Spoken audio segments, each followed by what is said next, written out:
Good evening. Welcome to my class. ഇന്നത്തെ ക്ലാസ്സിൽ ഞാൻ പറയാൻ പോകുന്നത് ഇൻപുട്ട് ഡിവൈസായ കീബോർഡിനെ കുറിച്ചാണ്.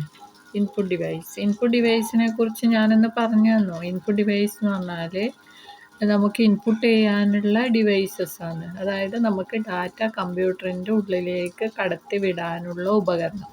അതിനൊരു മെയിൻ എക്സാമ്പിളായിട്ടാണ് ഞാൻ പറഞ്ഞത് കീബോർഡ്, മൗസ്. അതിലുള്ള കീബോർഡിനെ കുറിച്ചാണ് ഞാൻ പറയാൻ പോകുന്നത്. കീബോർഡ് എന്ന് പറഞ്ഞാൽ ഒരു ടൈപ്പ് റൈറ്റർ കീബോർഡ് പോലെ തന്നെയുള്ള ഒരു കീബോർഡാണ്. അതിൽ പക്ഷേ അഡീഷണലായിട്ട് ഫങ്ഷണൽ കീസ് ഉണ്ടാവും. ബാക്കിയൊക്കെ അതിൽ ടൈപ്പ് റൈറ്റർ കീബോർഡിൽ മെട്രിക്സ് മോഡിൽ ലൊക്കേറ്റ് ചെയ്തിട്ടുള്ള കീബോർഡാണുള്ളത്. അതിൽ ഫങ്ഷണൽ കീസ് എന്ന് പറഞ്ഞാൽ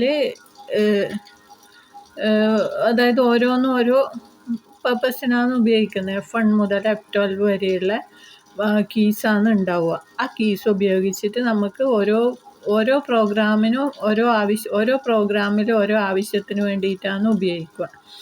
അങ്ങനെയാണ് ഫങ്ഷണൽ കീസിൻ്റെ ഉപയോഗം. അതിൽ F1 എന്നുള്ള കീ ഒരു മിക്കവാറും ഉപയോഗിക്കുന്ന ഹെൽപ്പിന് വേണ്ടിയിട്ടാണ്. മിക്കവാറും എല്ലാ പ്രോഗ്രാമിലും ഹെൽപ്പിന് വേണ്ടിയിട്ട്. അപ്പോൾ അതിൻ്റെ കൂടെ വേറെ ഏതെങ്കിലും കീ ചെയ്ത കൺട്രോൾ കീയോ ഓൾട്ട് കീയോ അങ്ങനെ എന്തെങ്കിലും കീ ഉപയോഗിച്ചാൽ അതിനും എൻ്റെ പർപ്പസ് മാറും. പിന്നെയുള്ളത് ന്യൂമറിക് കീപാഡ് ഉണ്ട്. ന്യൂമറിക് കീപാഡ് എന്ന് പറഞ്ഞാൽ അതിലൊരു നംലോക്ക് എന്ന് പറഞ്ഞിട്ടൊരു കീ ഉണ്ട്. ആ കീ ഓണായി കഴിഞ്ഞാൽ നമുക്ക് നമ്പേഴ്സിൻ്റെ ഫങ്ഷനും അല്ലാത്ത സമയത്ത് ആരോ കീസിൻ്റെ ഫങ്ഷനാണ് ഉണ്ടാവുക. നംലോക്ക് ഓണാവാത്ത സമയത്ത് ആരോ കീസിൻ്റെ ഫങ്ഷനുമാണ് ഉണ്ടാവുക. പിന്നെ ബാക്കിയുള്ളതെല്ലാം ടൈപ്പ് റൈറ്റർ കീബോർഡിലുള്ളതുപോലെ A to Z, letter A to Z, പിന്നെ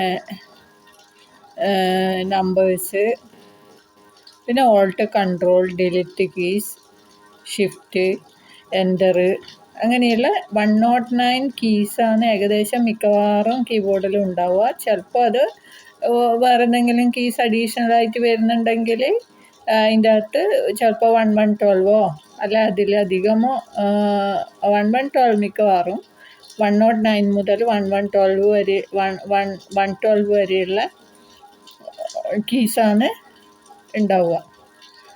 ഇതാണ് കീബോർഡ്. ഈ കീബോർഡ് ഉപയോഗിച്ചിട്ട് നമുക്ക് ഡാറ്റ എൻ്റർ ചെയ്യാൻ വേണ്ടി പറ്റും.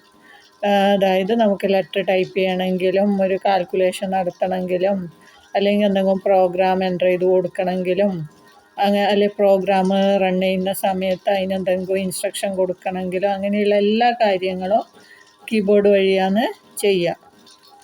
അപ്പോൾ ഇത് മെയിനായിട്ടുള്ളൊരു ഇൻപുട്ട് ഡിവൈസാണ്. ഈ ഇൻപുട്ട് ഡിവൈസ്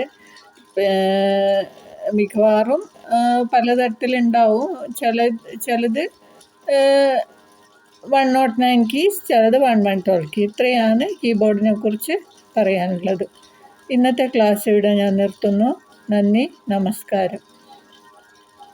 പിന്നെ എൻ്റെ ക്ലാസ് ഉപകാരപ്പെടുന്നുണ്ടെങ്കിൽ എല്ലാവരും ഒന്ന് ലൈക്ക് ചെയ്യും, ഷെയർ ചെയ്യും, കമൻറ്റ് ഇടും, പിന്നെ സബ്സ്ക്രൈബ് ചെയ്യുകയൊക്കെ വേണമെന്ന് ഞാൻ അപേക്ഷിക്കുന്നു. ഇത്രയാണ് എൻ്റെ ക്ലാസ്. താങ്ക്സ്.